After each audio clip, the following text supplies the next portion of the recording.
Y ahora vamos a pasar directamente a la palabra. ¿Les parece, hermanos? Gloria a Dios. Gloria al Señor. Siempre me gusta, generalmente, el último día, cuando estoy con alguna iglesia, con algún grupo, hablar un poco de los acontecimientos finales. Es mi pasión. Y además me gusta mucho hablar de los acontecimientos finales, porque nosotros ya estamos en los tiempos finales. Somos los cristianos más cerca que ninguna generación del retorno inminente del Señor Jesús. El primer nacimiento, la primera vez que nació el Señor Jesucristo en su primera venida, muy poca gente se dio cuenta. Muy poca gente. Solamente los que estaban allí cerca de Betlehem o Belén, la casa del pan. Pero en su segunda venida, antes de que Él venga, habrá muchas señales que tenemos que conocer cuáles son. Porque según la generación, así serán las señales. El Señor Jesucristo le dijo al pueblo de Israel hace 2000 años, ustedes son una generación perversa y maligna. Y la única señal que veréis será la señal del profeta Jonás. Es decir, así como Jonás estuvo en el vientre del pez 3 días y 3 noches, yo también, el Hijo del Hombre, estaré en el vientre de la tierra 3 días y 3 noches. Y esta señal la van a ver ustedes, pero nosotros no vimos esa señal. Porque estamos en otra generación. Estamos en otros tiempos. ¿Cuál fue la señal de la generación de Noé? El diluvio. Pero nosotros ya no vivimos en el tiempo del diluvio. ¿Cuáles son las señales según el tiempo en el que vivimos y según el lugar en el que vivimos? Porque no van a ser las mismas señales para ustedes de Norteamérica que para nosotros en Europa. Cuidado. Y es muy importante saber qué señales voy a ver en mi país, qué señales voy a ver en mi generación y cómo puedo prepararme para poder discernir y comportarme en consonancia con dichas señales. Entonces vamos a empezar con la primera lectura de hoy, que se encuentra en Segunda de Tesalonicenses, el capítulo 2, por favor. Si han traído su Biblia, si no, no pasa nada. Voy a leer a partir del versículo 1 en adelante. Jeremías, ¿me da un poquito de agua? Segunda de Tesalonicenses, el capítulo 2. Ahí está. A partir del verso 1, gracias. ¿Tienen el texto? Vamos a ir poco a poco, porque esto es, como yo digo, como los eslabones de una cadena. Un versículo nos lleva al siguiente y el siguiente al siguiente, y así vamos a recuperar toda la información para poder llegar a conclusiones correctas en esta mañana, ¿ok? Versículo 1 dice, con respecto a la venida de nuestro Señor Jesucristo y nuestra reunión con Él, os rogamos, hermanos, que no os dejéis mover fácilmente de vuestro modo de pensar, ni os conturbéis, ni por espíritu, ni por palabra, ni por carta como si fuera nuestra, en el sentido de que el día del Señor está cerca.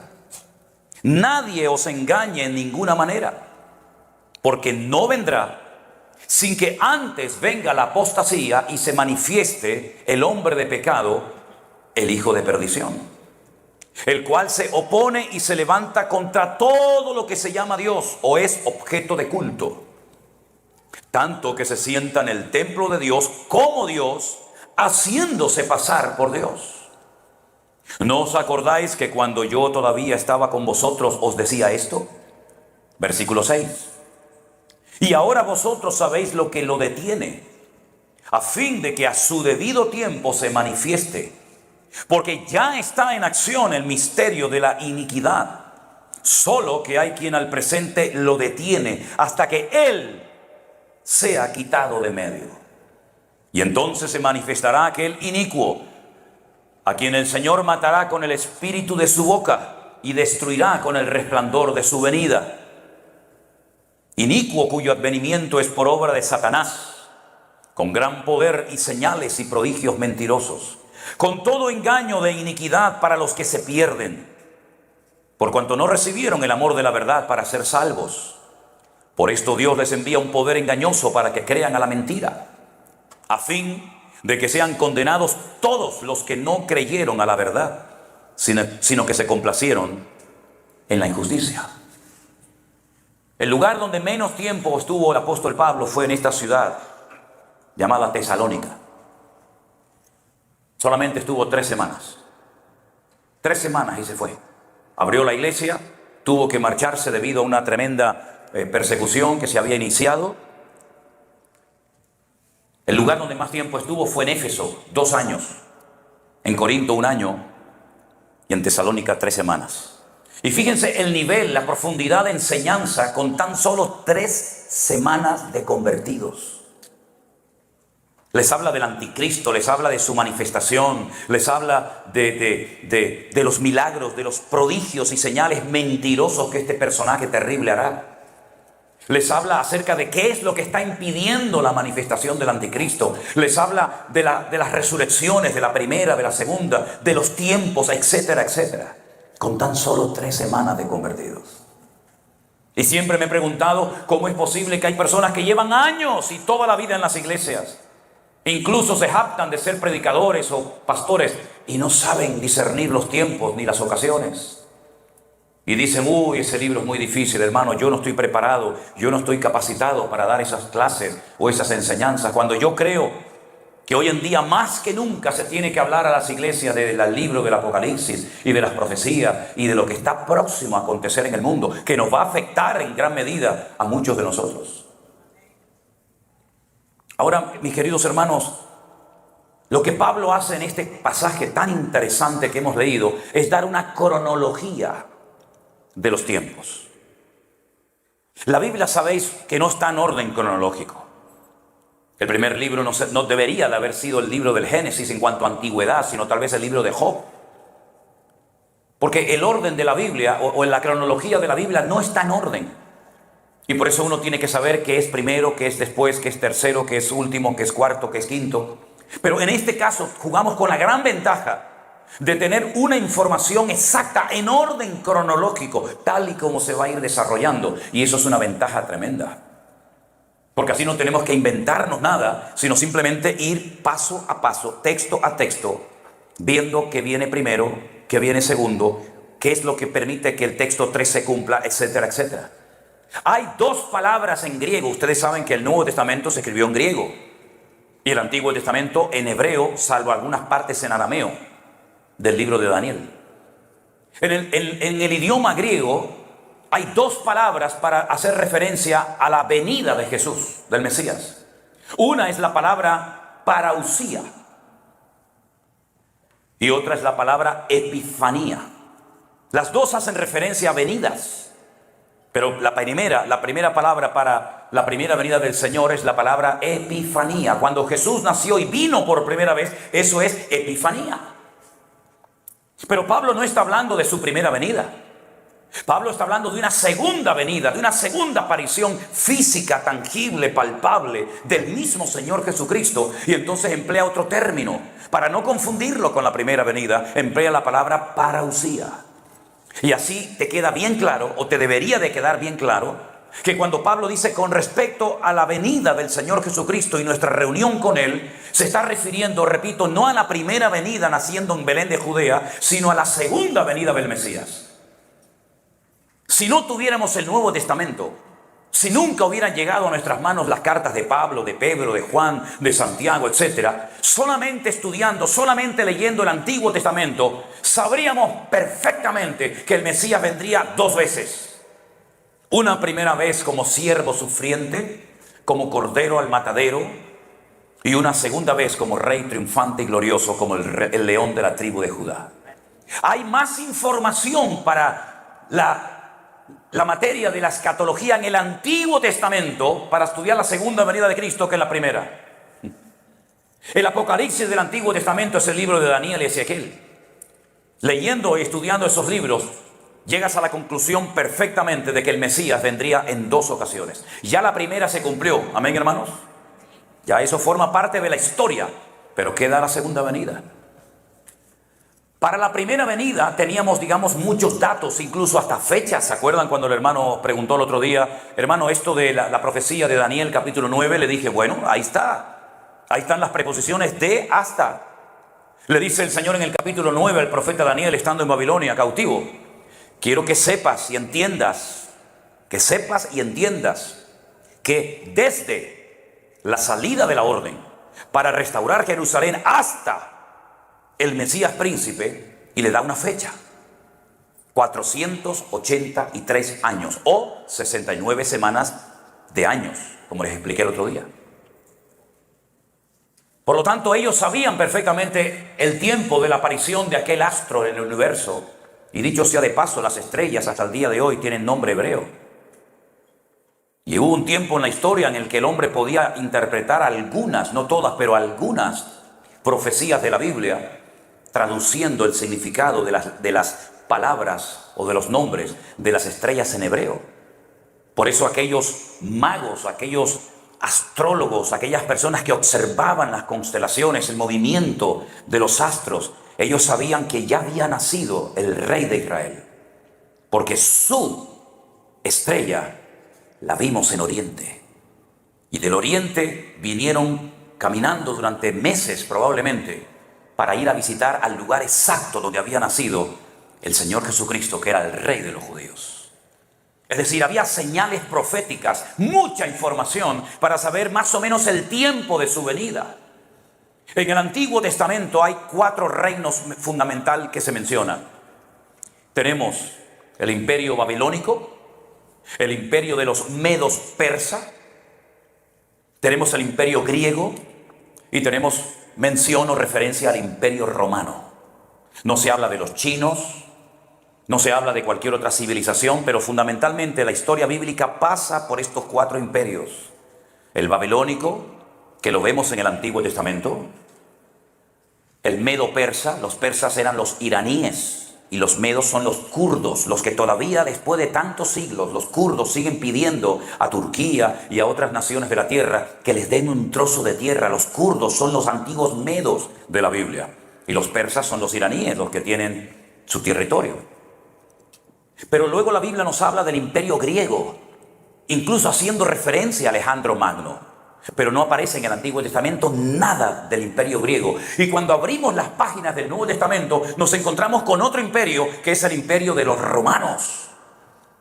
De los Césares de Roma, nos encontramos a Poncio Pilato, nos encontramos a los centuriones romanos, nos encontramos a ese imperio que ya ha invadido prácticamente el mundo conocido. Toda Europa era de los romanos, toda, desde Portugal, España, Francia, Inglaterra, Alemania, Italia, toda Europa era de los romanos. Todo el Medio Oriente, Siria, Israel, Jordania, Egipto, todo el norte de África, Libia, ¿verdad? Todos esos lugares era del antiguo imperio romano. Al final de España hay un pueblo pequeño que se llama Finis Terre, que significa en castellano, viene del latín, el fin de la tierra. Ahí terminaba el mundo, no había más, ¿verdad? ¿Y qué pasó con el imperio griego? Porque se menciona en el Antiguo Testamento, pero no aparece en las páginas. Bueno, ustedes saben que la Iglesia Católica, en la ciudad de Trento, en Italia, en el siglo XVI, hicieron un concilio y allí decidió el Papa de turno meterle 7 libros más a la Biblia. No es que nuestra Biblia tenga 7 libros menos, no, es al revés. Ellos en el siglo XVI le metieron 7 libros más al Antiguo Testamento que nunca habían pertenecido. Esos libros son Judith, Sabiduría, Tobías, Primera de Macabeos, Segunda de Macabeos. Y esos libros de Macabeos son muy interesantes, porque los Macabeos, que viene de la palabra Macab, que significa martillo, era una familia de judíos que se rebelaron en contra de los griegos y querían volver a abrir las puertas del templo de Jerusalén, ¿verdad? Para volver a alabar y adorar a nuestro Dios. Pero ese imperio no aparece en el Antiguo Testamento. Pero es que entre el Antiguo Testamento y el Nuevo Testamento hay 400 años de historia que no se cuentan. Hay un silencio. Y el imperio griego como que pasó, no está registrado en las páginas de la Biblia, sino que ya pasamos automáticamente al cuarto imperio, que son los romanos. Cuando Alejandro Magno murió, que era el rey principal, el macedonio principal, él no dejó descendencia, no dejó hijos. Y entonces 4 de sus generales principales se repartieron el mundo dominado y controlado por él. El nombre de los generales era Ptolomeo, Casandro, Seleuco y Silimaco. Ellos repartieron el mundo entre ellos y los seleucidas se fueron a Israel. Y allí entonces el templo lo convirtieron en un gimnasio y en un templo pagano. Y Antíoco Epifanes cogió un cerdo, lo sacrificó, derramó la sangre en el lugar santísimo y levantó una estatua para adorar a los dioses griegos como los dioses únicos y verdaderos. Y vemos que cada imperio se comportó con el pueblo de Israel, en aquel momento el único pueblo de Dios que había, de una forma diferente, y en ellos vemos las estrategias y cómo el diablo va atacando a la iglesia y al pueblo de Dios y a los hijos de Dios de formas diferentes. Unos los destruían, otros decían, no lo destruyan, vamos a modificarlo, vamos a meter nuestros dioses, y así sucesivamente las distintas estrategias. Y por eso dice el Señor en Mateo capítulo 24, cuando veáis la abominación desoladora de la cual habló el profeta Daniel, y pone entre paréntesis, el que lee entienda. ¿Qué es la profanación? ¿Qué es la abominación desoladora? Es la profanación del lugar santísimo.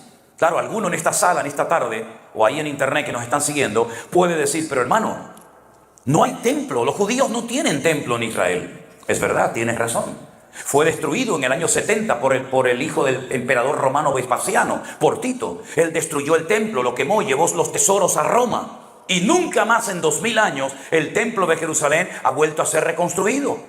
En el lugar donde antaño estuvo el templo, hoy en día hay no una, sino dos mezquitas musulmanas.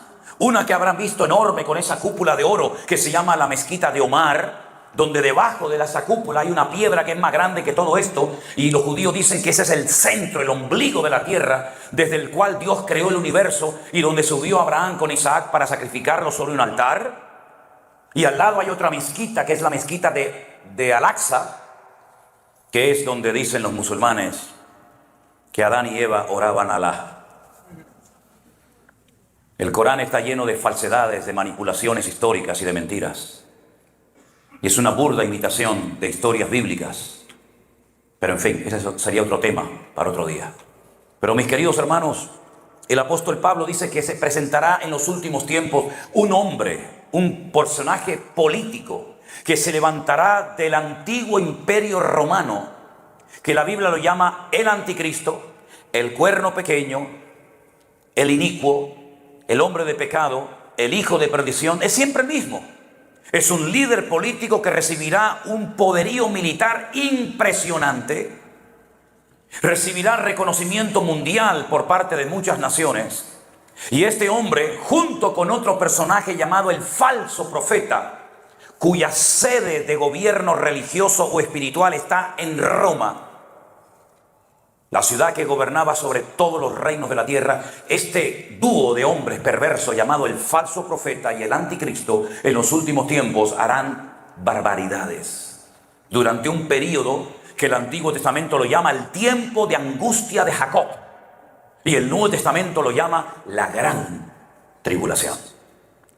La pregunta que muchos se hacen es, ¿estaremos nosotros en ese periodo tenebroso y terrible de la historia? Hay tres opiniones que son las que más se han extendido en el campo evangélico.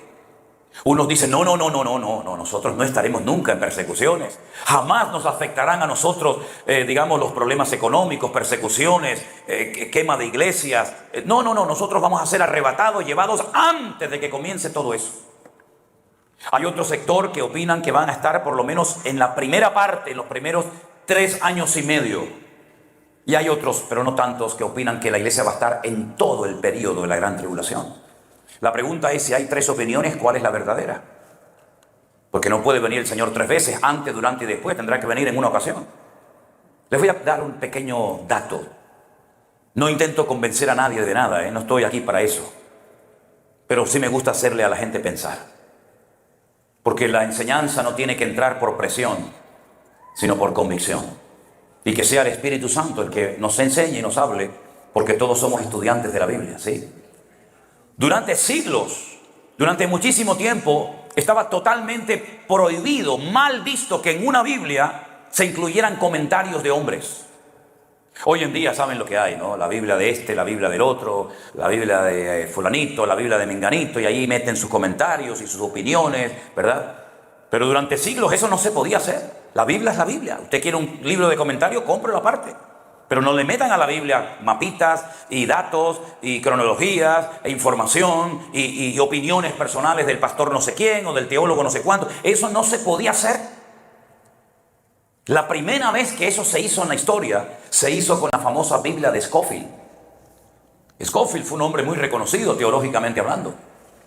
Y Scofield había oído que un sacerdote, que un cura, aproximadamente estamos ahora mismo como a 150, 170 años, desde ese comentario que hizo ese cura, dijo que la iglesia no pasaría por la tribulación, que la iglesia sería arrebatada antes de que comenzara ese periodo terrible de la historia. Y Scofield fue el primero en la historia que metió en la Biblia ese comentario de un cura. Durante casi 2000 años la iglesia nunca creyó eso. Estudien la teología de los hermanos en la Edad Media. ¿Qué creían nuestros hermanos en la Edad Media en Europa? ¿Qué creían nuestros hermanos hace 500, 600 años atrás? Nadie aceptaba esa opinión personal de este sacerdote. Pero fue Scofield, al meter en la Biblia el comentario de este hombre que decía que la iglesia no iba a pasar la gran tribulación, se popularizó, le agradó al pueblo cristiano porque lo decía Scofield. Y Scofield era un hombre reconocido. ¿Cuántas veces me habéis oído decir, diga lo que diga el pastor, escriba lo que escriba el pastor? Si no coincide 100% con la palabra de Dios, no digan amén, hermanos. Analicen a la luz de las Sagradas Escrituras si verdaderamente eso es 100% bíblico o es simplemente una opinión. Todos tenemos derecho a opinar, ¿sí o no? Yo puedo dar una opinión, usted puede dar una opinión, pero hermano, por encima de su opinión o de mi opinión está lo que dice el Señor en su palabra. Y durante 2000 años, la opinión, el concepto, la idea generalizada del cristianismo era que ser cristiano era sinónimo de ser perseguido. De hecho, el apóstol Pablo, saben perfectamente que él decía, nosotros nos hemos sentenciado a muerte. Hoy te agarrarán a ti, mañana al otro, mañana a mí. Pero tarde o temprano los cristianos sabían que para ellos era un honor y un privilegio morir y derramar su vida por la causa del evangelio. Ahora, ¿qué nos dice la palabra de Dios? Primero, que el anticristo se va a manifestar después de que algo o alguien, mejor dicho, que lo detiene, sea quitado del medio. Pero respondiendo a la pregunta, ¿pasaremos o no pasaremos por la gran tribulación? Miren, hermanos, el libro del Apocalipsis, la ventaja que tenemos también con ese libro es que se escribió en orden. No está todo alterado, sino que hay un orden. Usted simplemente tiene que seguir el orden para saber qué va a ocurrir primero, qué va a ocurrir segundo, qué va a ocurrir tercero y así sucesivamente. El libro del Apocalipsis relata 21 juicios terribles. Esos juicios los clasifican en grupos de 7. 3 grupos de 7, 7 por 3, 21. 7 sellos, 7 trompetas y 7 copas de la ira. No existían los libros tal y como los tenemos hoy en día en nuestras manos. Existían pergaminos. Los primeros libros, o el primer libro que se imprimió fue la Biblia en el Renacimiento, en Europa, en la imprenta de Gutenberg. No había libros, eran pergaminos, eran rollos. Y para que se guardara un poco la privacidad de la escritura, pues se ponía un sello, se lacraba con velas, se derretía y se sellaba para que nadie pudiera leer el contenido del libro. Lo que el Señor le está diciendo a Juan, dice, mira, este es un rollo donde cuento la historia de los últimos tiempos. Y entonces dice que está con 7 sellos, 7 precintos, para que nadie lo pueda leer, nadie pueda saber lo que pone ahí. Y un anciano en visión le dice al apóstol Juan en el Apocalipsis, ¿quién es digno de abrir este libro? ¿Quién es capaz aquí en todo este firmamento, en todo este universo, de abrir este libro? Y dice que Juan lloraba y lloraba, dice, porque no había nadie digno. No solamente de abrirlo y leerlo, ni siquiera de mirarlo. Pero por ahí se oye una voz que dice, no llores, Juan, porque el león de la tribu de Judá, el alfa y la omega, la raíz de David, es digno de cogerlo en sus manos, desatar sus sellos y de leernos su contenido. Y entonces cuando usted abre el libro del Apocalipsis, después del mensaje a las 7 iglesias, otra vez el 7, ¿verdad? Se encuentra que cada vez que se desata, cada vez que se rompe el precinto de un sello, acontece algo en la tierra. Y entonces, si usted tiene que encajar esos juicios, que son 21, en 7 años de tribulación, vemos que en el Apocalipsis aparecen los 7 sellos en los primeros 3 años y medio, los 7 toques de trompeta en los primeros 3 años y medio, y las copas de la ira al final, en la segunda parte de los 3 años y medio de la tribulación. Entonces, para responder a la pregunta o a la inquietud, si es que la hubiera entre nosotros, de si la iglesia está o no va a estar en este periodo, Pablo nos da una revelación y un dato impresionante. Que cuántas veces cristianos lo habrán leído, pero no se habrán parado a pensar lo que Pablo está diciendo ahí. Recuerden que Pablo, hablando en tercera persona del singular, él dijo: conozco a un hombre que subió al tercer cielo y estuvo en la presencia de Dios, y oyó y vio cosas inefables que no le fue permitido declararla a nadie. Pablo tenía tanta información que ni siquiera el Señor le permitió plasmarla en sus epístolas. Pero nos dio un dato extraordinario, y él emplea la palabra misterio. Y la palabra misterio, ¿saben lo que es? Secreto. Les voy a contar un secreto. A ustedes, hermanos, miembros de la iglesia de Corinto, y a todos los hermanos a lo largo de la historia, les voy a contar un secreto para que sepan bíblicamente, no por un sueño, por una visión o por una emoción pasajera, sino bíblicamente, sepan ustedes algo que les va a ayudar a estar preparados para ese tiempo final. Vengan conmigo a 1 Corintios, por favor, capítulo 15. 1 Corintios, capítulo 15, el capítulo que habla de la resurrección. En este precioso capítulo extraordinario, el apóstol Pablo nos da una información extraordinaria. Él habla acerca de la resurrección de los creyentes, cómo van a resucitar, qué tipo de cuerpo van a tener, sin ningún tipo de limitación de espacio ni de tiempo. Pero fíjense lo que nos dice 1 Corintios capítulo 15, en el versículo 51. 1 Corintios 15, 51. He aquí, os digo un misterio. Os voy a contar un secreto. Dice Pablo. Vamos a leerlo.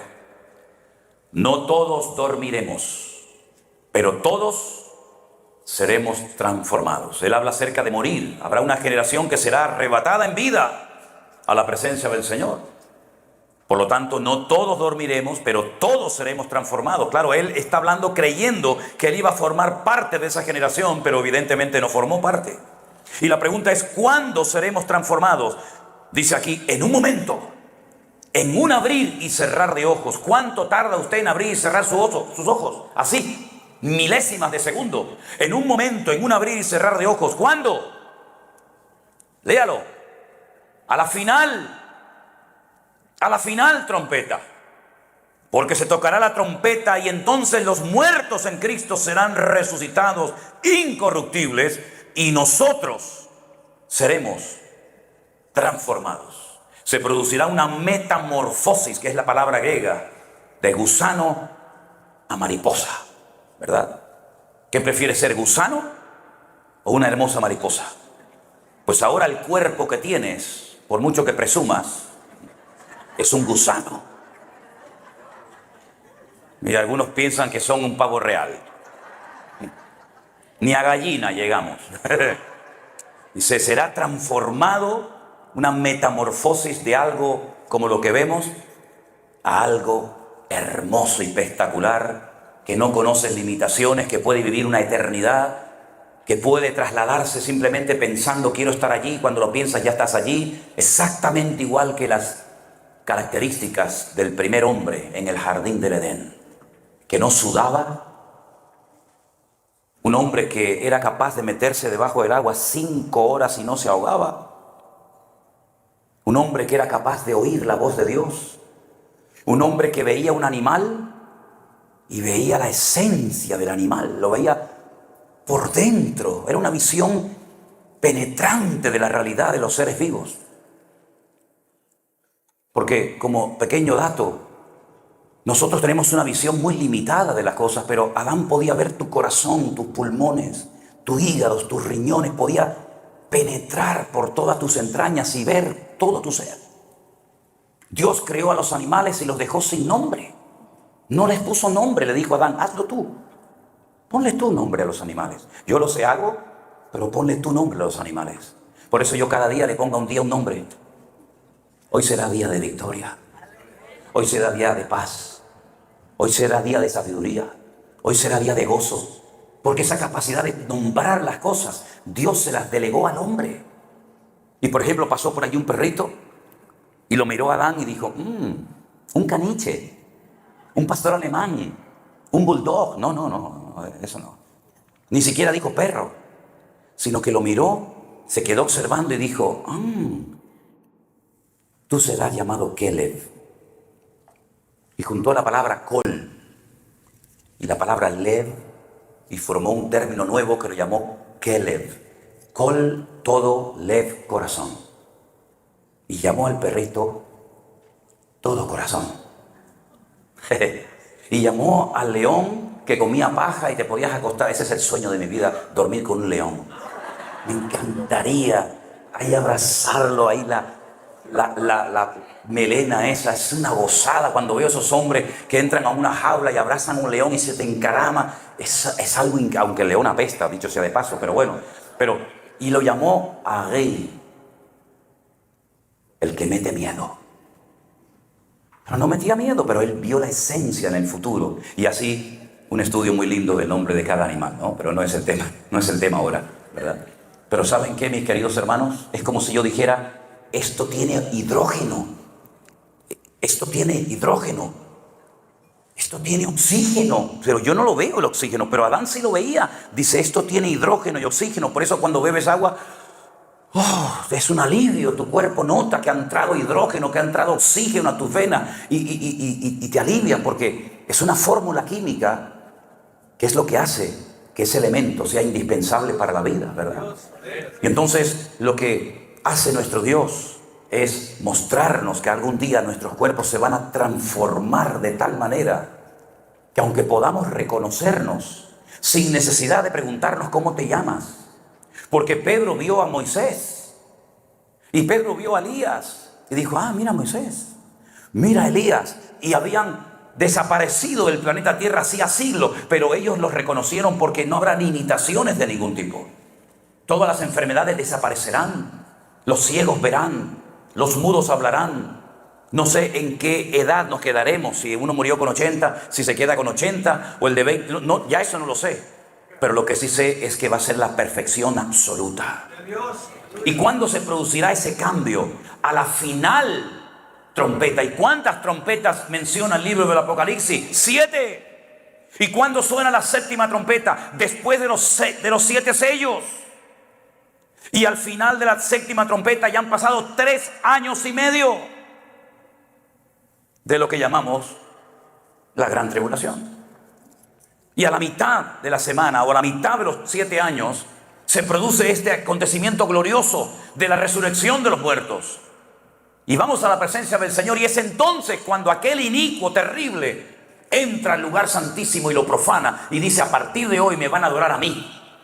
Y a partir de hoy este templo es un templo que se ha levantado para mí. Y el falso profeta y el anticristo engañan a las naciones y dice, y ahora, para tener un control mundial de la población, ahí en ese momento, no antes, vamos a meterles un chip, un aparatito dentro de su cuerpo para controlarles a donde quiera que vayan, como los animales.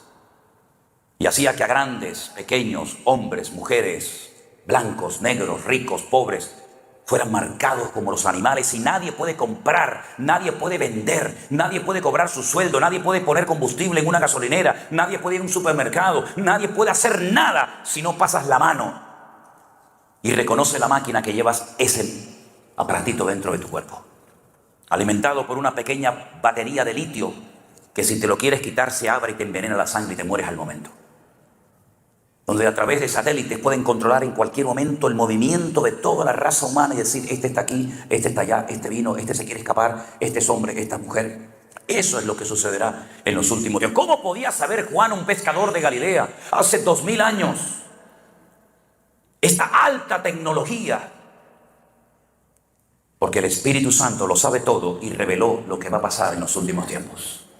Entonces, ¿qué es lo que tenemos que hacer nosotros hoy en día? Lo que dijo el Señor, velad y orad, velad y orad, para que aquel día y estas cosas no os sorprendan como ladrón en la noche. Porque dice la Biblia, no os sorprendáis del fuego de prueba que os ha sobrevenido, como si alguna cosa extraña os aconteciese. Porque los mismos padecimientos los están pasando vuestros hermanos en todas las naciones de la tierra. Por lo tanto, mis queridos hermanos, esto es una realidad. He visto a iglesias enteras con su pastor al frente que se van al muro de los lamentos, al Col de la Maravilla, allí en Jerusalén, a orar y a reprender al diablo para que no venga la tribulación y para que no venga el anticristo. Y yo digo, pero estáis perdiendo el tiempo. Porque lo que está escrito se cumplirá y no hay nada que el hombre pueda hacer para evitar que esto suceda. Habrá un control de la población mundial, habrá un control de la economía. Bueno, de hecho el dinero va a desaparecer. Lo digo, si lo tienen vayan gastándolo ya, ¿eh? Sí, cuando vino el euro, Europa, nombre de una diosa griega que tiene también su historia, inventaron una moneda que se llamaba el euro. Para los europeos era impensable que los alemanes no tuvieran su marco, o para los españoles su peseta, o para los italianos su lira, ¿verdad? Pero hoy en día usted puede ir desde Portugal por toda Europa y no hace falta cambiar aquí liras, aquí dólares, aquí. No. Todos tenemos la misma moneda. Hay un banco, un solo banco en Europa. Ellos son los únicos que tienen derecho a emitir la moneda en papel y en billete, ¿cómo es? En moneda, ¿verdad? Un banco central, órdenes centrales, lo que dice Bruselas, todo el mundo tiene que obedecerlo, ¿verdad? Y llegará un momento, por ejemplo en Suecia, ya el dinero no existe, ya no se usa. El papel no vale nada, tiene el valor que tú le des. Llegará un momento en el que habrá un control mundial de la economía. Así se evitará la evasión de impuestos, así se evitará que usted tenga dinero en un paraíso fiscal, así que los que tengan los millones de dólares en paraíso fiscal ya lo pueden ir sacando, invirtiendo, comprando algo, porque llegará el momento que te van a controlar hasta cuántas veces vas al baño, amigo. Así que el futuro va a ser muy interesante.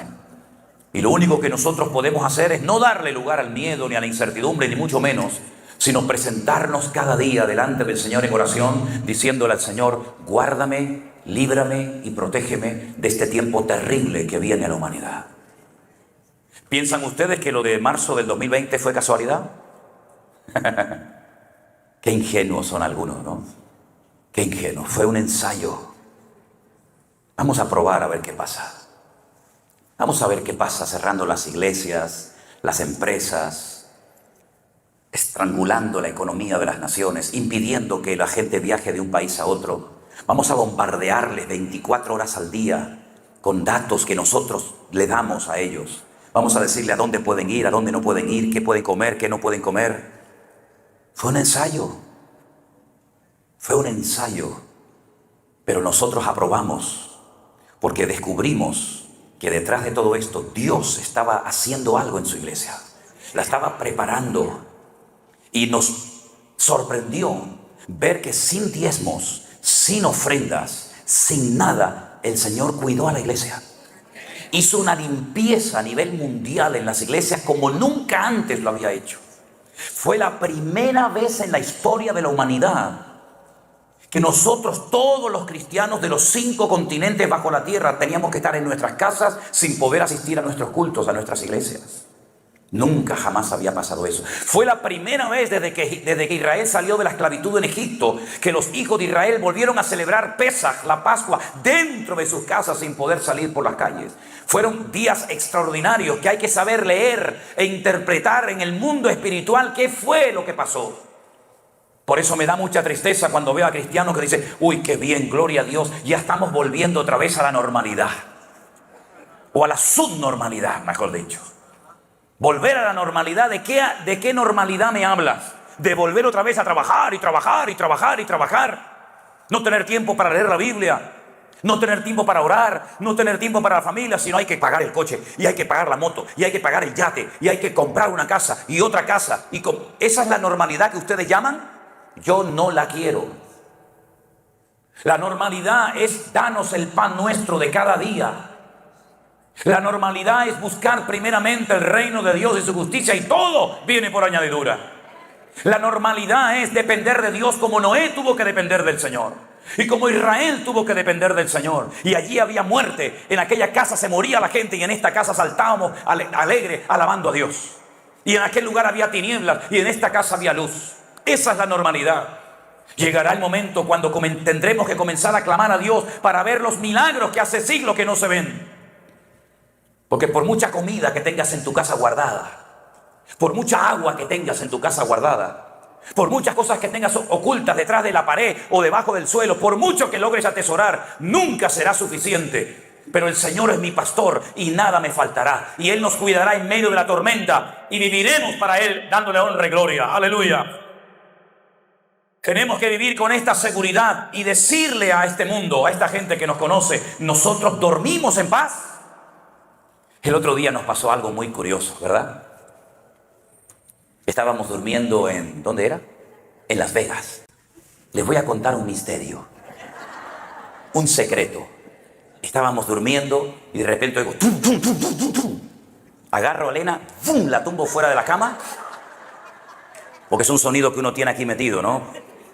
La tumbo de la cama y digo, tírate al suelo, no te muevas, no enciendas ninguna luz. Y entonces le digo, de un momento a otro tiene que venir la policía. Efectivamente, al rato vinieron 4 coches de policía y le dije, si viene la ambulancia, hubo heridos, hubo muertos, seguro, pero no vino una ambulancia. Abrí así la ventana, despacito, y había habido un tipo que quería robar un coche, y entonces salieron alguien de la casa, y ahí hubo un tiroteo, y era igual que las películas, igual. Y entonces le digo, mira, esto que parece algo como fuera de lo común, los últimos tiempos, dijo el Señor, van a ser como los días de Noé.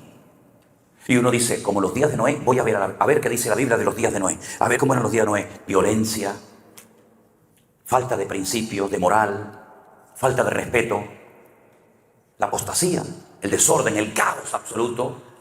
Hoy en día los hijos mandan sobre muchos padres. En mi época se decía, cuando los adultos hablan, los niños se callan. Eso era en el siglo, cuando Cristóbal Colón vino a América. Hoy en día el niño dice, no, no, mamá, no, no, papá, no, no, no es así. Y la madre dice, a ver, hijo, a ver, ¿qué tienes que decir? En mi época yo interrumpía a mi padre y me daba un cogotazo que la cabeza me hacía así. Bueno, no hacía ni falta, porque yo estaba en una casa, antes de ir a la que yo era terrible de niño, era terrible, yo algún endemoniado tenía que estar por ahí. Terrible, y me decían, pórtate bien que vamos de visita.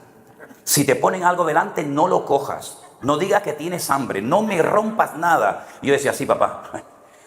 Llegaba a la casa y ya me empezaba yo a alterar y mi padre me hacía así. Solamente una mirada te transmitía un mensaje telepático que te decía todo esto, o te portas bien o cuando llegues a la casa te voy a dar una que te vas a enterar. Todo eso era así, con una mirada. Hoy en día ni tirándole piedras se entera el niño. Nada, nada, están en otra onda, en otra frecuencia. Eso dice la Biblia, donde lo malo hoy en día es bueno y lo bueno de hoy antiguamente era malo, pecado y hasta un delito. Donde lo dulce es salado, lo salado es dulce. Donde ya no hay moral, no hay principios. Donde el muchacho está en su aula de la clase, de la escuela, hablando por el teléfono, no puede decirle nada al maestro, por lo menos en Europa, porque los derechos, son los derechos. Los derechos y las obligaciones, ¿dónde están? Todos son derechos, todo el mundo tiene derechos. Pero la Biblia también, es verdad, habla de derechos, pero también habla de principios, de respeto al mayor. La Biblia dice que cuando un señor con canas, por cierto, yo ya tengo algunas para que lo sepan, aunque son evidentes, ¿no? Dice que cuando viene una persona con canas a saludarte, usted se tiene que poner de pie. Eso lo dice la Biblia. Nunca saludarás al anciano de Israel canoso sentado. Es un respeto, ¿verdad? Un buenos días, buenas tardes, gracias, por favor. Todo eso se está desapareciendo. Violencia, agresividad por todas partes, ¿verdad? Asesinatos, crímenes, violaciones todos los días, como los días de Noé. Exactamente igual. Una promiscuidad sexual sin límite. Sin límite, todo vale. Una niña con 12, 13, 14 años sabe más que una mujer de 40, hace años. Y te puede dar lecciones de cómo y cuándo y etcétera, etcétera, ¿verdad? Eso dice la Biblia que va a pasar en los últimos tiempos. Donde faltará el amor, faltará el respeto. Hoy en día la profesión de más depresión en España, ¿saben cuál es? Los maestros de las escuelas están deprimidos, han perdido la autoridad.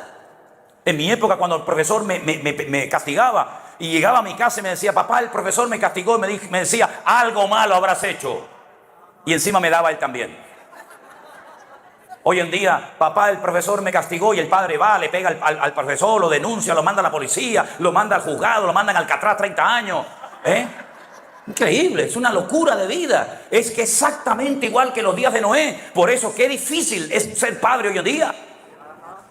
Porque encima, si dices alguna cosa, el tipo va y te denuncia. todo el derecho a los menores, el ninguno a los padres. Eso es normal hoy en día. Y es lo que dijo el Señor. Anarquía, falta de respeto, falta de moral. Las iglesias solamente tienen de iglesia el nombre, pero muchas iglesias son peor que las del mundo. Adulterio, fornicaciones, gente enganchada a la pornografía, celos, envidia, divisiones, peleas, quítate tú para ponerme yo. Y a eso llaman iglesia. Eso hace muchos años que dejó de ser iglesia.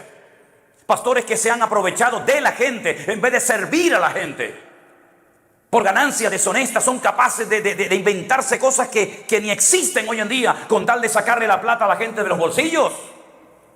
Y hoy en día es normal que el pastor viva como un marajá, como el rey de Arabia Saudita, y el pueblo siempre dando y dando y dando, y nunca llegan a conformar a esa persona. Como en Italia, aquel pastor que dice: hermanos, hoy tengo una revelación del Espíritu. A mí me dice eso y te lo prometo, me tengo que contener, porque digo, revelación te voy a dar yo, que te voy a sacar allá afuera, te voy a dar una que te vas a enterar.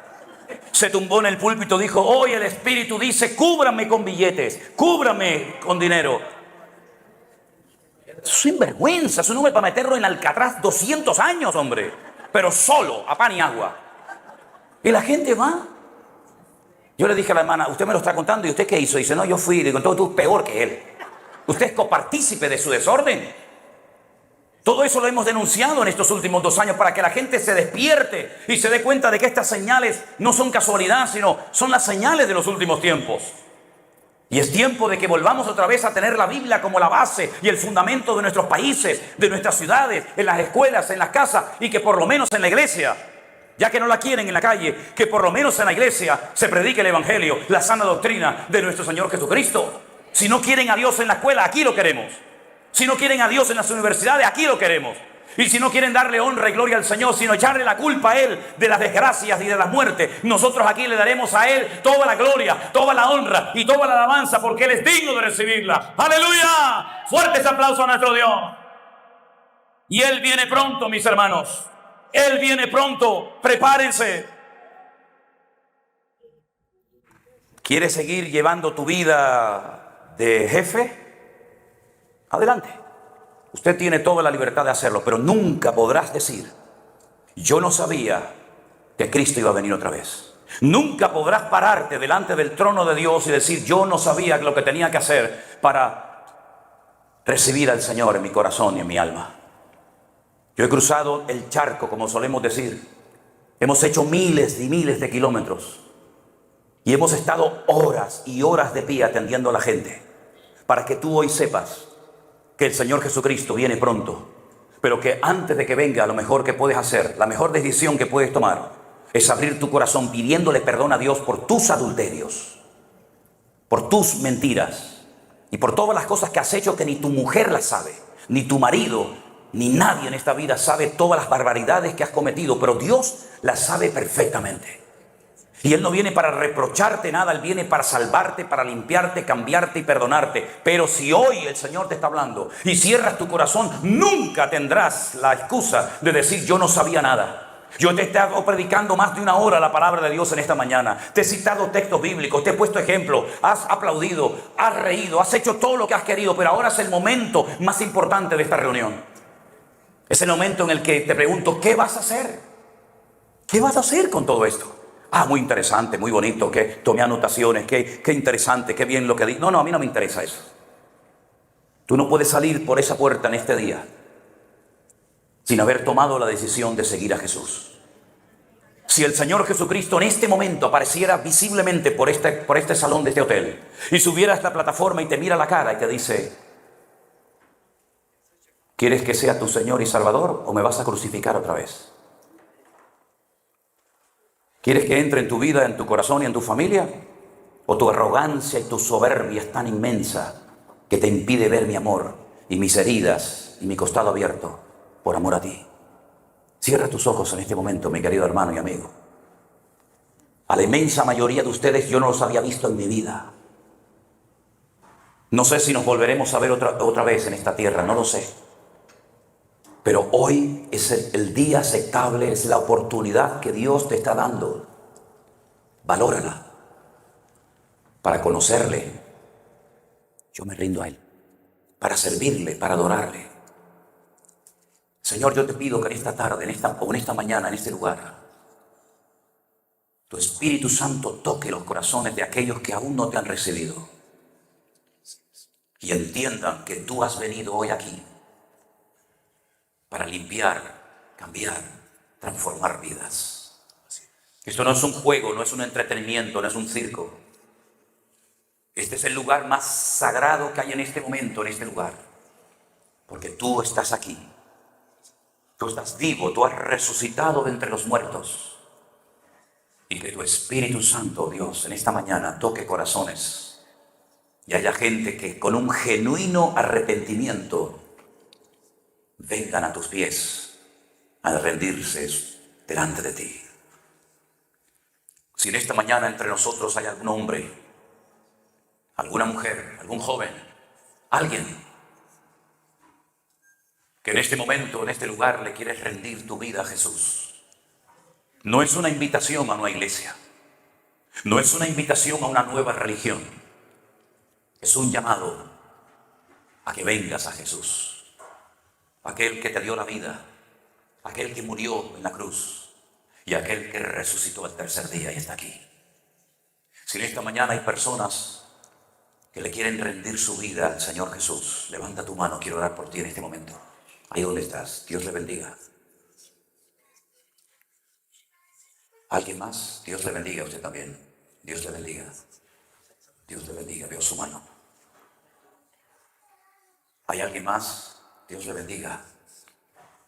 Permítame, si son tan amables, a los que han levantado su mano, vengan aquí al frente ahora mismo.